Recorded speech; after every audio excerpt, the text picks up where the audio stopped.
Awesome. Hope everybody's doing well. Happy holidays. Welcome to our virtual holiday cocktail class, only for the club members. Uh, really glad all you guys could jump on.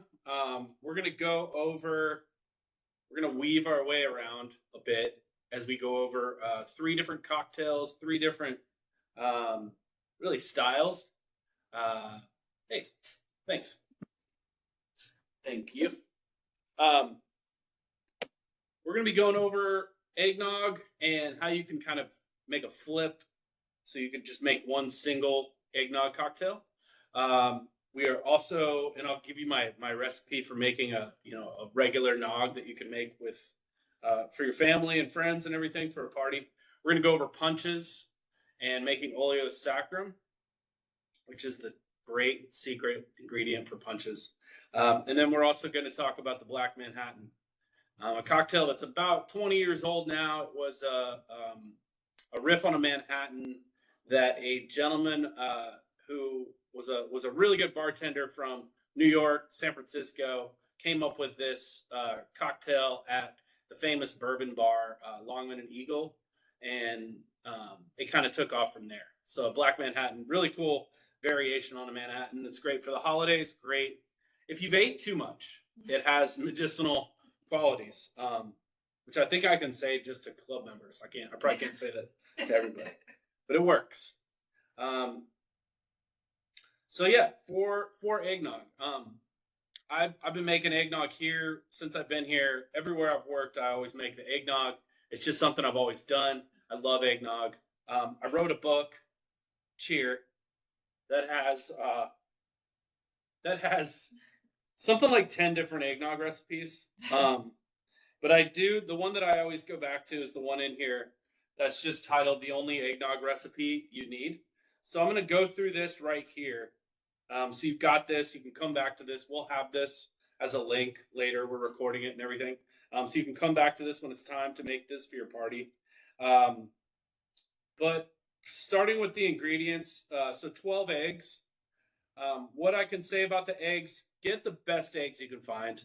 I know eggs aren't cheap right now, but there are usually delicious local options. The best eggs you can get, use those. So 12 eggs, that's the batch that we're doing here. 1 cup plus 3 tablespoons sugar. And you'll be dividing that, the 1 cup and the 3 tablespoons. I do like, one hack I like for this is to use that organic sugar, which is the tan colored sugar. It just has a little bit better flavor. So if you're not using a ton, so I do love the organic sugar if you can use it for this. Simple syrup will be fine for the cocktail we're going to make in just a minute. So that's the sugar. 3 pints of whole milk, 3 cups of heavy cream. Again, with this, you're making a special eggnog. You might make it just once a year. Get the best dairy that you can buy. And then for the booze, since we're using 12 eggs, the way I always teach it is it's basically an ounce of booze per egg. So we have 12 ounces of booze here. In my book, I did 6 ounces cognac, 3 ounces bourbon or rye, 3 ounces aged rum. For Nelson's here, I'm obviously making whiskey nog, so I'm using Calvados. I'm using cognac cask, reserve, rye. I'm making this whole blend because I've been making 48 egg batches. And obviously, we want you to lean into the whiskey. So you can even do like 8 ounces whiskey, a couple ounces of cognac, a couple ounces of rum. That's the classic, is to mix cognac, bourbon, and rum. If you want to keep it all whiskey and you love whiskey, obviously you do if you're here, do 12 ounces of whiskey. It'll be great. And this is an optional thing right here. 1 ounce of allspice liqueur. There's a product called St. Elizabeth's Allspice Dram. If you can find that, that can be really good to mix into your eggnog. That's optional. 6 teaspoons of freshly grated nutmeg, which doesn't sound like much, but if you can freshly grate that stuff on a microplane, it will make a huge difference in your nog. So if you can freshly grate the nutmeg, 6 teaspoons, and then 1 vanilla pod scraped. So you can also use vanilla extract You can use the vanilla paste that bakers use. But basically, what you do, you separate the eggs, and that'll be one of the more time-consuming parts of the whole thing. But it's not too big of a deal. So you have two bowls sitting here. You separate the eggs. You beat the yolks in a stand mixer for a minute or so until they kind of lighten. So you start with that like KitchenAid mixer, beat the yolks. Gradually add 1 cup of sugar and keep beating until that cup of sugar dissolves. Then you can transfer that into your vessel that you're making the eggnog or however you're going to store it. Then you can add that 3 pints of whole milk, 3 cups of heavy cream, the booze, and the nutmeg. Add that booze slowly and stir or whisk. Okay, then you add the vanilla. You whisk to incorporate that. Then the whites that you've set out, you separate, when you've separated the whites, you beat those in the stand mixer until like soft peaks form. So you don't have to beat them for super long. You're not making a meringue or anything. You just whisk or beat those whites in a bowl until you have soft peaks. Now, as you get to your soft peaks and you're right towards the end of it, add those 3 tablespoons of sugar that you divided. Add those in, and that'll kind of stiffen up those peaks. Then you take those beaten egg whites, you fold that into the mixer, and you whisk all that together. And then you can add a couple dashes of angostura if you want, which gives it a little bit of extra holiday spice. You can add a little bit of allspice liqueur. You can add in a couple more spices if you want to grate some cinnamon in there. That's basically your eggnog. And then I always recommend, if you can make it a week to 2 to 3 weeks ahead of your party, it is going to taste better. So eggnog has this incredible way of aging. So, which sounds weird, but you have booze in there. You have so much booze in there that it's going to render it very safe. So I love an eggnog that's been sitting in the fridge for like 2 weeks. It makes it a little bit richer because what you're going to notice if you're going to make eggnog is that it is much lighter than the stuff you can buy at the store. If some of you are from the South, you'll know about boiled custard. Boiled custard is very similar. So if you're going to look up recipes for that, it's basically you take the dairy and you kind of simmer the dairy down. You cook that dairy to kind of concentrate it and thicken it. That's why boiled custard is always a little bit thicker. Other than that, they're very similar. But I always recommend making the eggnog ahead. If you can age it for a week, 2 weeks, 3 weeks, it's so good that way. The flavors will just get better over time. But if you're sitting around on the holidays, you're like, man, I wish I would have had time to make eggnog, but I didn't. But I can make this one cocktail. And the world of egg cocktails are basically called flips. So flips is where you're making an egg cocktail, but you're not just using the white like we did with whiskey sours, which we did last time. You use the whole egg in a flip. And so if you want a quick eggnog, this would be one way to do it. All right, so we're going to make this drink right here. So I have my egg. And then one tip, I always pass this along to people, and they're like, God, I never knew that. I'm like, oh, wow, yeah, it's a cool little tip. But if you ever get shell in your nog, or if you get it in your mix, easiest way to remove shell is with shell. I don't know if that's obvious, but it's a cool little trick. A lot of people are like, oh, I can't get the shell out of there. Well, you take part of a shell and it'll come right out. It'll bind right to the shell. Anyhow, okay, we're going to take one whole egg and crack it in here. We should call this drink the Balboa. This is like Rocky Balboa training for a fight. Until we add the ounce. Here we have an ounce of heavy cream. All right, now I'm going to do a half ounce of simple syrup.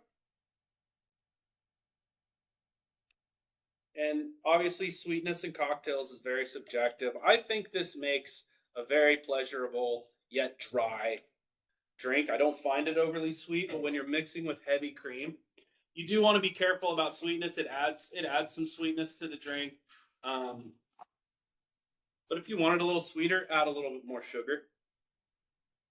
Then we're going to do 2 dashes of angostura. That's going to give us some of those spices that we were talking about. Angostura is made with cinnamon, clove, allspice, all kinds of different spices in there. You can put a few drops of vanilla extract if you want in there.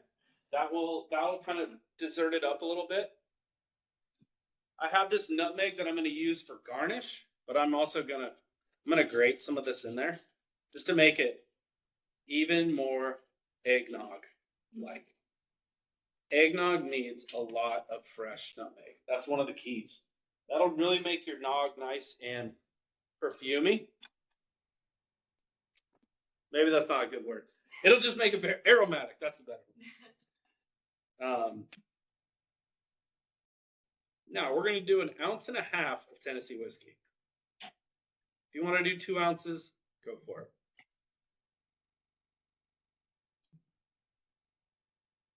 Okay. Now that we've got everything in here, we're going to dry shake it without ice. And this is where, since an egg has a good amount of weight to it, so you do want to make sure you have a good seal on there. Maybe tap it against the counter. And we're just going to dry shake this without ice. We're going to whip that egg a little bit with our shaker.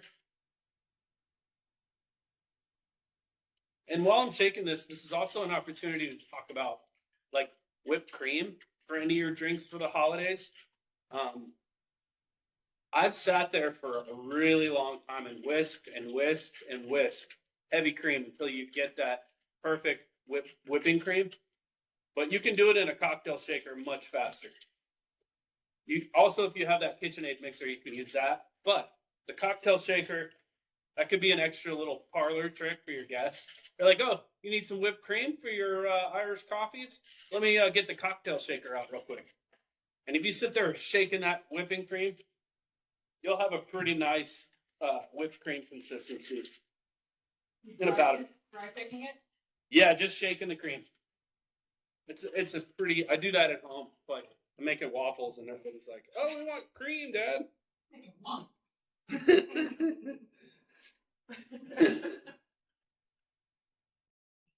I'm just gonna taste it, and there I'm just checking my. Yeah, it tastes like eggnog. Wow. Just checking my sweetness levels there, and then we don't need really a huge amount of ice here. So I'm doing 3 large cubes. Let's do 3.5. That's kind of a smaller one. Yeah, so you don't need a ton of ice here because the reason you don't want a ton of ice, you want a lot of air in your shaking tins as you're shaking this up. If you have too much ice in there, you won't get that texture you want. It won't be as frothy and light. All right, and we're going to shake this up.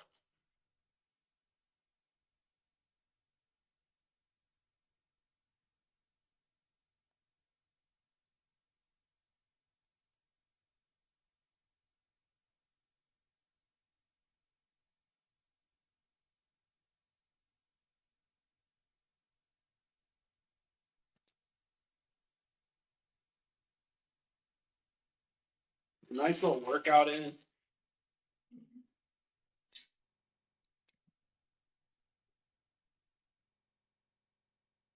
Make sure I'm not wasting any.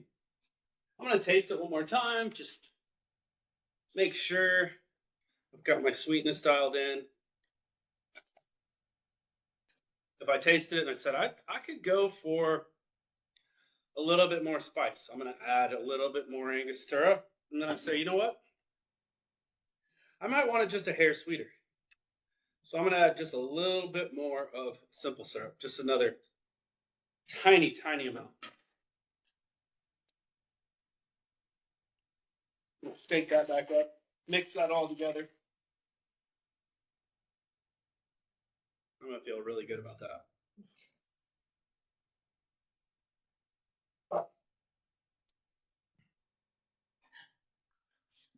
Okay. Have your strainer. We're going to strain that in. And it's like you just spent 2 hours making eggnog. Now it doesn't take that long. But this is a really pretty easy way to have a really delicious eggnog without going to the trouble of making a ton of it. All right, and then this is a must.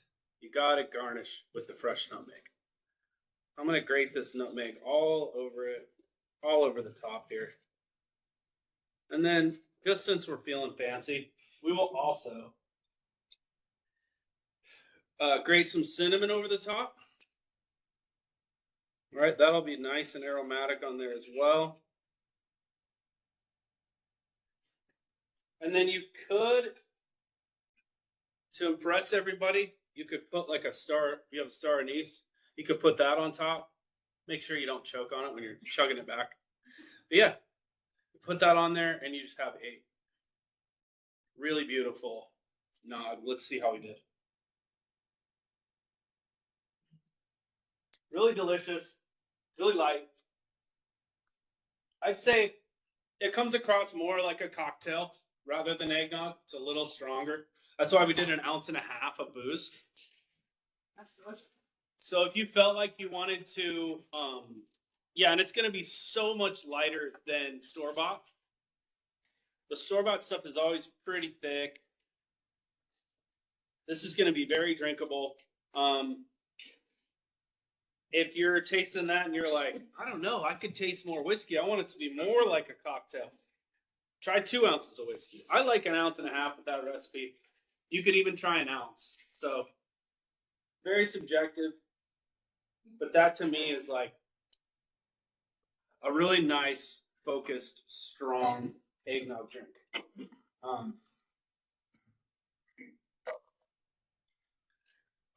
Some of the variations on eggnog that I talked about in this book. Caribbean eggnog, where you're using like banana liqueur, cinnamon powder. I've got a chocolate eggnog where it's all like chocolate milk for the dairy. You can even use the Godiva chocolate liqueur, which my friends have mocked me for having. Okay, but that's fine. Vegan eggnog. Are there any vegans out there?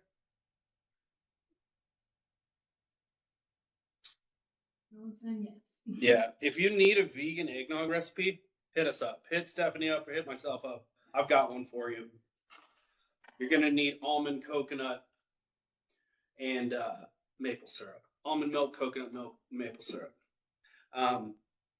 So cool. That's the nog. Does anyone have any questions on eggnog at all?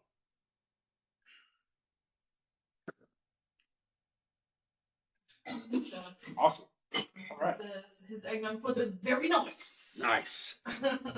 And if you like, I mean, the yolk is the flavor of the egg. So if you like egg white drinks and you want to start experimenting, making flips, you can use bolder flavors. People use Amaros in some flips, the Chinar flip, with Chinar is the artichoke-based Amaro. That's really delicious. People would make flips with that. You can turn a whiskey sour into a flip and then add like maple syrup or something to have a nice like desserty cocktail. But they're delicious, and you know most of the flavor is going to come from that yolk. So it can be fun to use that in a drink at times. Kevin asked, if using simple syrup, do you use 1-to-1 or 2-to-1? So I like 1-to-1 with simple syrup. But I will say, if you make a lot of old fashions, I do love 2-to-1.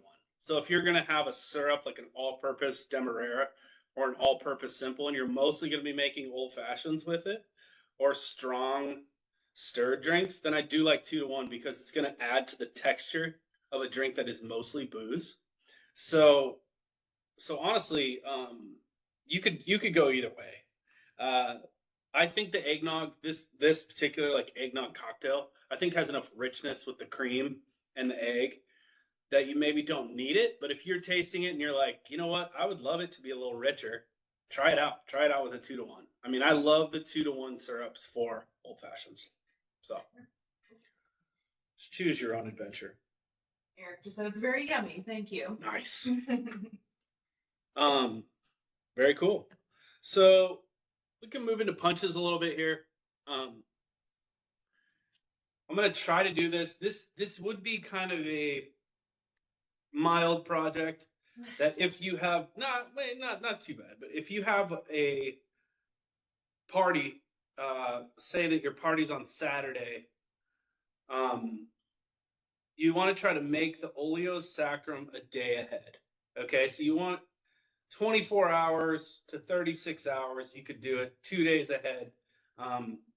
And this is a magic, I always say it's like a secret ingredient, but obviously it's no secret, but you'll notice a huge difference on punches that have Oleo Sacchrum and punches that don't.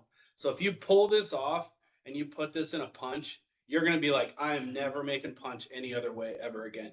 And this is no newfangled idea. This is old school punch drinking. This would have been in, parties that people were throwing in the 1800s. They were making Oleo Sacchrum because it's going to give you this bright citrus overtone, and it can keep your punch from being too sweet.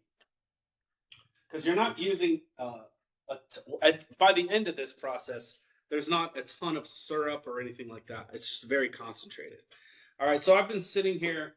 We had some really lovely bergamots at the distillery that we've been using in some of the drinks.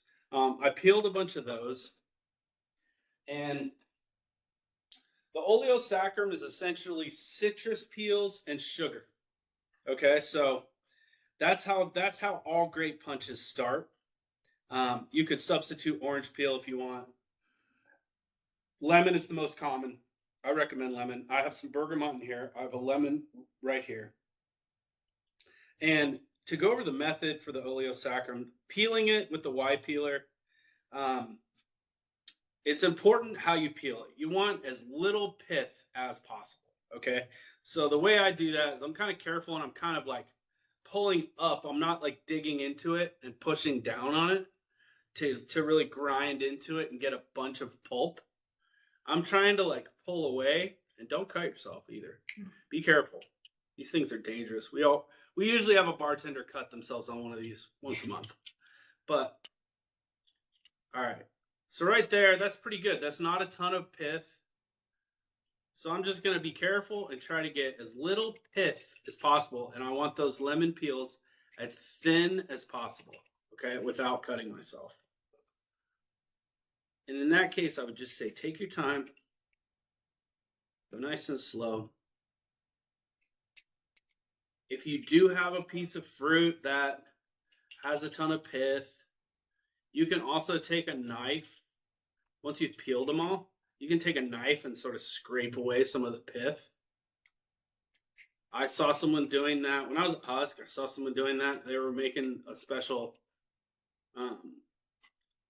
Oleo with a bunch of citrus, and they were like, you know what? I'm going to sit here and hack away, or not, just lightly kind of cut away at some of this pith. So I don't think you need to go that far, but, and then you can have little pieces in there too. If you have like those little spots that you can get where you can get really nice clean pulls with no pith, I'm going to try and peel that whole thing.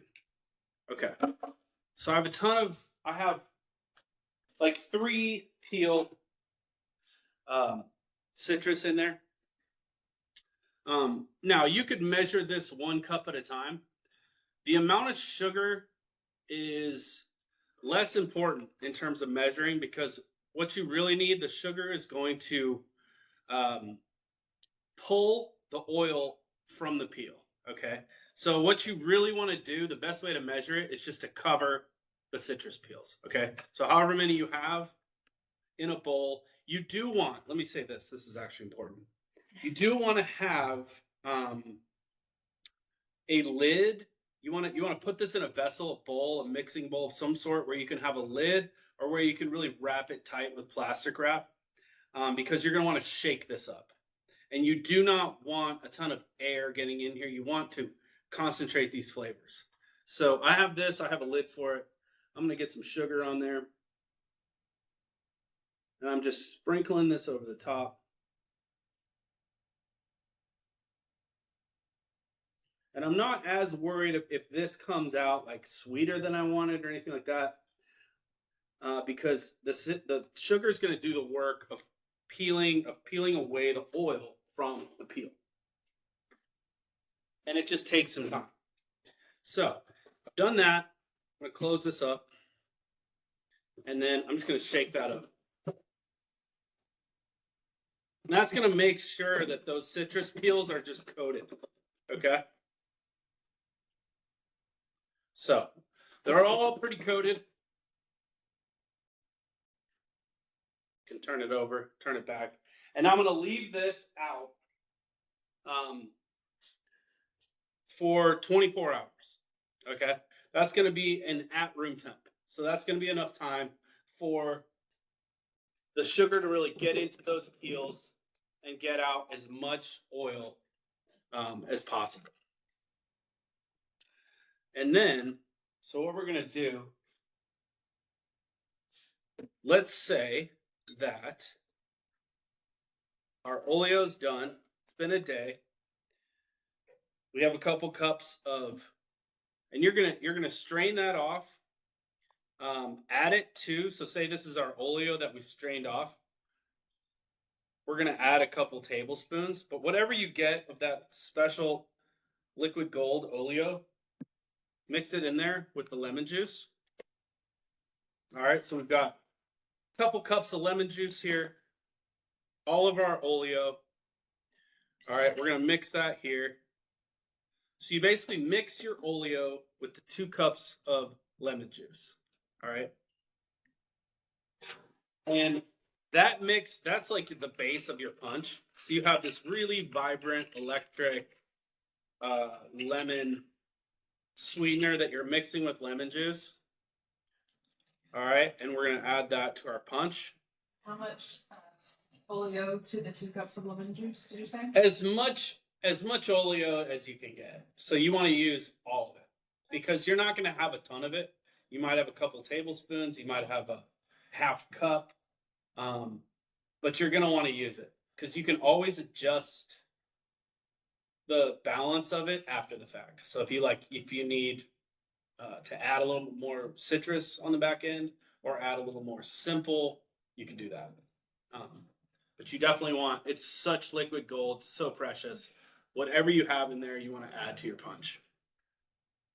So you're mixing that with your lemon juice, putting that in your punch. So really most of the work is done now. If you did your oleo, you're in great shape. Then we've got black tea here. And we're going to do 2 cups of that. All right. You know, more or less for taste. But this is kind of based on the Chatham artillery punch from Savannah, which is a famous punch. I love that as a template. It is strong, but it is delicious. All right, so we have our 2 cups tea. We're going to add our 2 cups whiskey.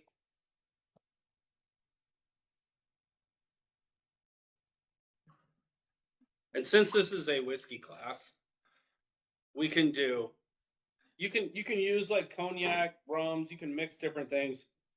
For this, we're going to mix our Tennessee whiskey with rye.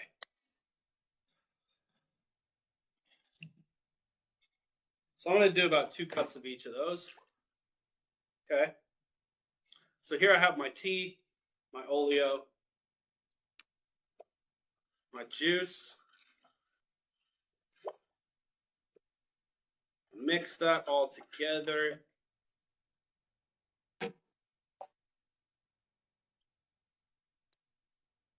Here's where you kind of want to start tasting for balance. A little bit of oleo goes a really long way. I'm gonna add a little more sugar. But this is that moment where you kind of balance everything out.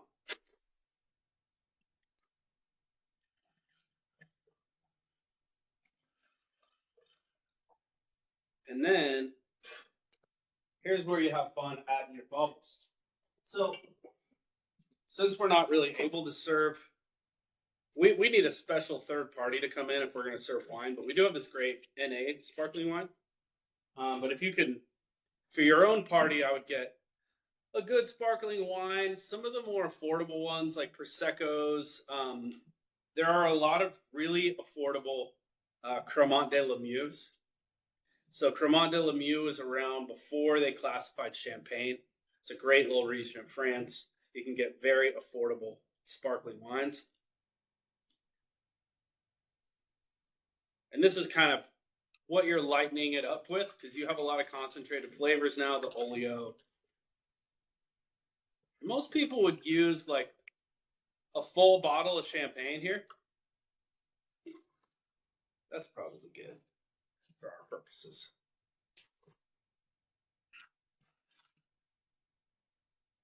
And then just like with the eggnog, you're always kind of tasting. You're always, before it's going to go to your death,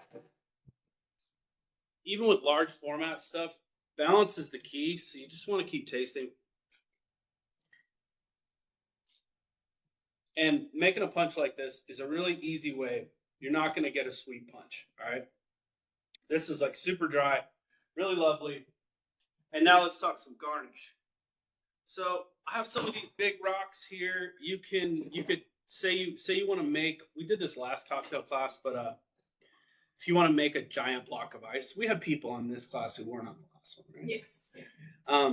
If you want to make a giant block of ice to like put in your punch, you just need one of those Coleman coolers or a container like this. Fill it up with water. Set it in the freezer. Put a little towel, rag, something over the top.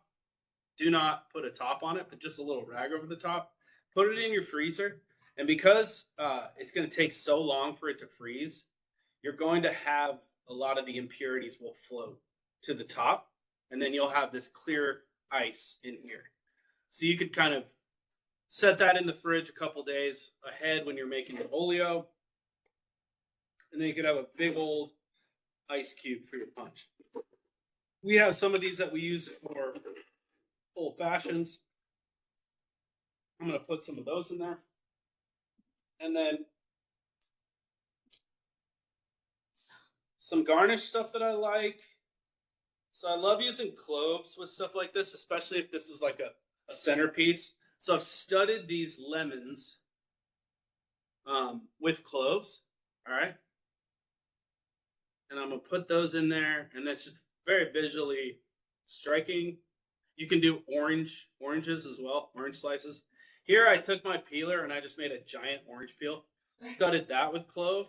All right, so you can put that in there. You can use some of these star anise. I also love like thyme, sage, cranberries. If you have like real cranberries, those look really cool in a punch. And honestly, like you let those sit until the punch is almost gone and then eat a cranberry and it's delicious. But yeah, I like these star anise pods are really good for garnish. So for this, I might have like, you can do edible flowers, you can do herbs, thyme, and sage. But this would basically be a perfect, very simple punch for your holiday party. And the key is the Oleo, okay? And one other cool thing that I love to do with Oleo at parties, if you make like another batch or if you experiment making different Oleos, you can use like a teaspoon of Oleo in a champagne cocktail, and it's like incredible. So a little teaspoon of Oleo, maybe 1 dash of bitters, top it with champagne. If you want to make a whiskey champagne cocktail, little teaspoon of Oleo, ounce of whiskey, dash of bitters, top it with champagne. That's a really easy, incredible holiday cocktail, especially as we get closer to New Year's Eve. Let's taste how we did here.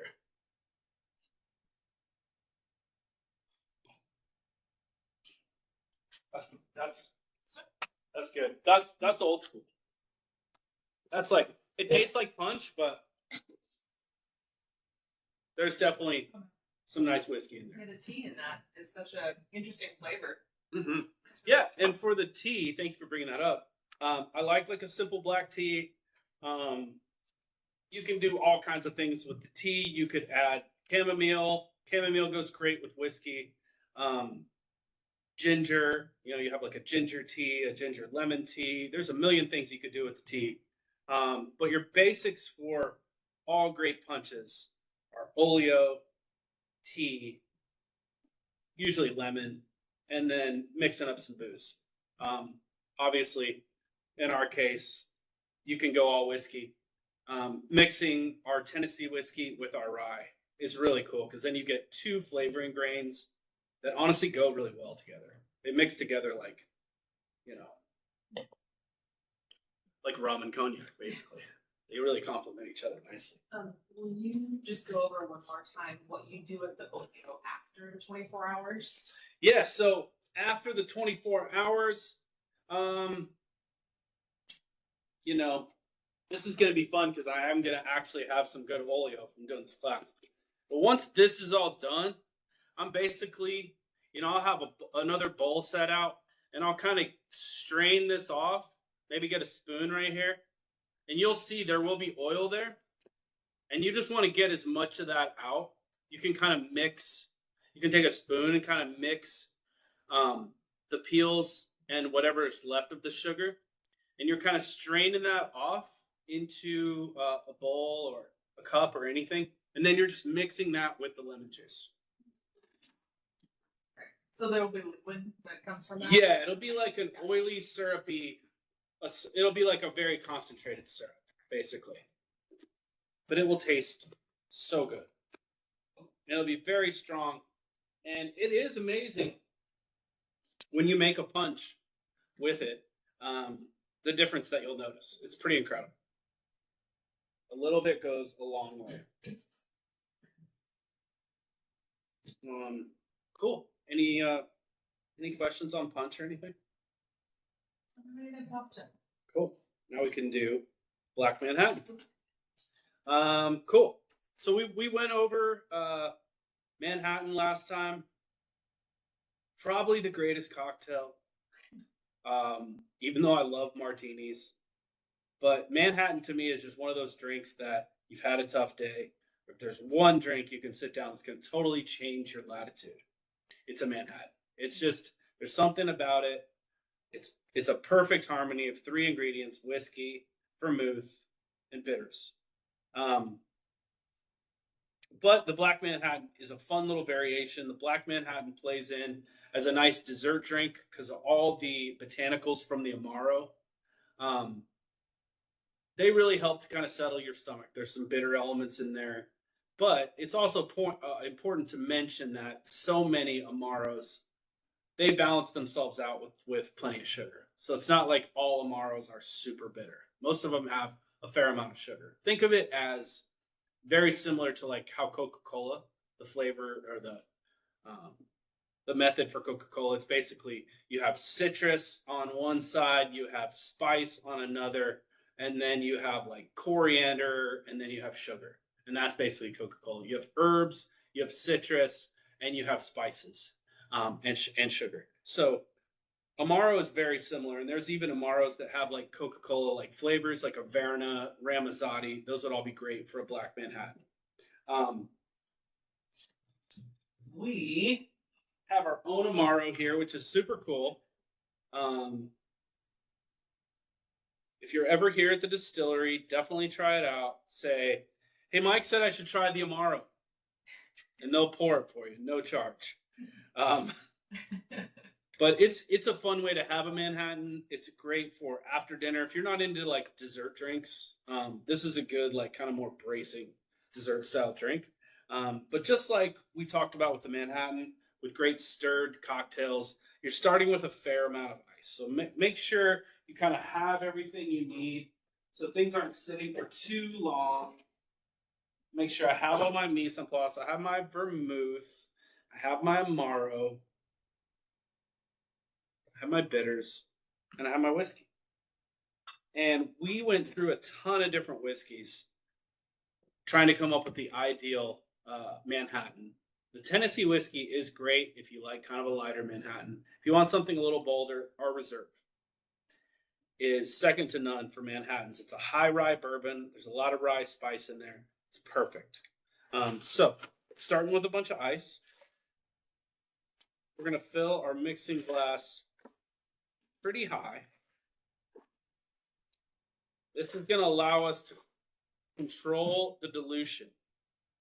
All right, we're going to do, I don't know if you sent out this recipe? Yes. Okay, cool. Tomorrow and whiskey we're going to use. Yep, we're going to do 2 ounces of whiskey. All right. And then for our vermouth, I recommended an Italian sweet vermouth. Ours is Italian style. Italian vermouths that I love, there's Carpano Antica, that's a little bit bolder, stronger in flavor. And then there's Cocchi Torino, which is probably the best with whiskey. Cocchi has a lot of flavors of fig and chocolate that go really well with whiskey. All right, so we're going to do a half ounce of vermouth. Okay, half ounce of Italian sweet vermouth. All right. And we're going to do a half ounce of Amaro. And so this ratio that we're doing right here, we're doing 2 half. Okay. And this is a ratio you can mess around with. If this Amaro is strong, it's very strong, it's very boldly flavored.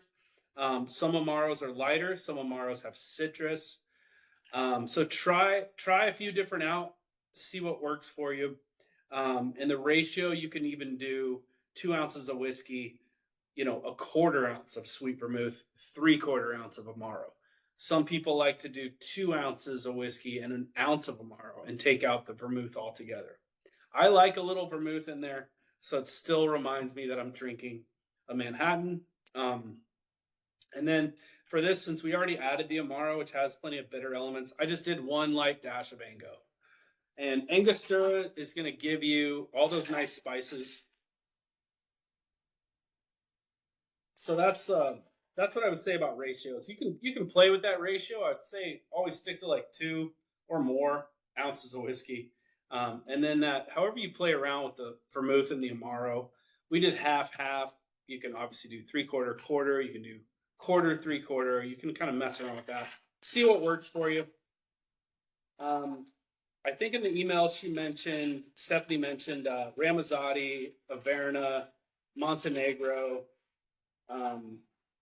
There's a lot of good ones out there. They're all pretty different. They're all kind of regional, which is cool. All right, so we just stirred for a while to keep this nice and chilled. And then a note about the technique, we're putting ice on top now. And that's to just chill down the whole enterprise. It chills down the whole drink, the whole vessel. And that allows us to control the dilution. So what it's doing now, when you're stirring it, that's when you're really diluting it, okay? Right now, we have our ice layered on top. And now it's just a game of temperature, okay? So if I'm going to taste it now, I know it's not ready, all right? You don't want to just pour this out and you're good to go. So that's a nice mixture, like with our Amaro and our vermouth and our whiskey. There's almost like flavors of like root beer or sarsaparilla coming through. Really interesting, very complex. That's why this drink is great for after a big meal. So all I'm doing now is I just want it to get colder. Okay, I'm not going to really mess with it, but I'm adding a little bit of ice. And this is, as we talked about in the first class, this is the luxury of like home bartending and making cocktails for yourself, is you can focus on all these little details that are hard to do at a busy bar. But you want this drink, a regular Manhattan, a martini, an old fashioned, once they go into the glass, you want them as cold as possible. So it's not necessarily about dilution at this point. It's about temperature. So we just want it to get a little colder. And it did look good. I was like, there's not coop in here. We got a nice, pretty coop. Okay. Keep your coops in the freezer if you have space for that. If you don't, then the first thing you would do when you're making these drinks is to take your coops, if they're not in the freezer, add a bunch of ice to them, add cold water, and then just let them sit and chill on your countertop while you make the drink. These are right from the freezer. Perfect. It's such a hard and fast rule at my house. You got to have the coops in the freezer that, they're always almost getting broken by all the other stuff that's in the freezer, but it's still. It's fine. So this has been sitting there probably 3 or 4 minutes. It's gotten really cold. It's good to go. We're going to go ahead and strain that out. If you feel like you have really good control of it, you can lift it up and you can aerate it. You'll notice it'll aerate a little bit on the top, but that's for fancy cocktail making. But you'll get there. And then we garnish it really simply with an orange peel.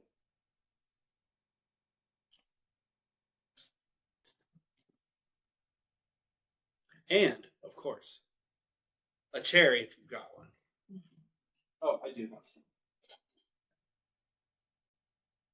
So, orange peel, and let me go over that again, actually. Orange peel and cherry. What we did with the orange peel, we peeled that off. And then, remember, you only get like 1 shot, 1 to 2 shots to kind of express this oil. Once you've expressed it all, it's all gone. So you want to be careful about how you're handling it. Keep it relatively straight once you've peeled it. But you're just expressing that over the top, all right? And you'll see that oil kind of go over the glass as you bend it and express it out. Then you can also tap it around the glass. What's kind of cool about that, this is if you're like trying to impress the in-laws or your wife, girlfriend, boyfriend, whatever. If you tap the peel around the glass, it'll kind of get on people's hands as they're drinking it. And you'll notice that's a really cool, like, experiential thing. So let's see how we did.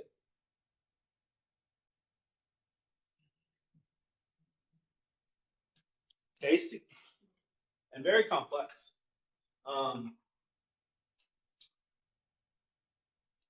But what's key about that is the temperature. So I do recommend, stirring it really well. And then after you've stirred it, add a little ice on top, and that's going to chill the whole glass down. It's going to lower the temperature of what's in here. And then as it sits, it's not necessarily diluting. It's just getting colder and colder. So yeah, that's the Black Man hat. Any questions on the Black Man hat? Questions that I'm seeing right now. I guess everyone's just enjoying their beverages. Everybody's tipsy at this point. Joseph said, "Thank you. Thank you. Had a great time." Awesome. Anytime. Yeah, well, thanks for y'all for all the support.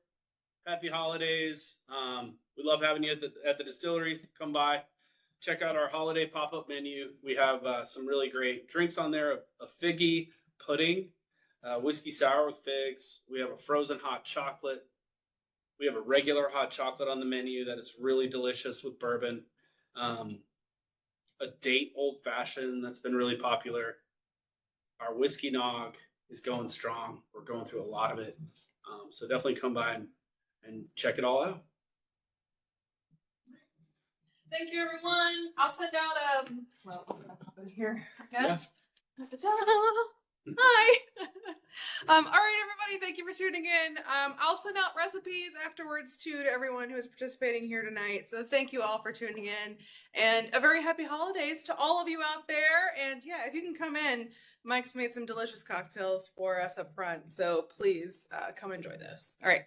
Thank you all very much. Thanks, y'all. All right, and have a great holiday season. Happy holidays. Happy holidays. Happy holidays.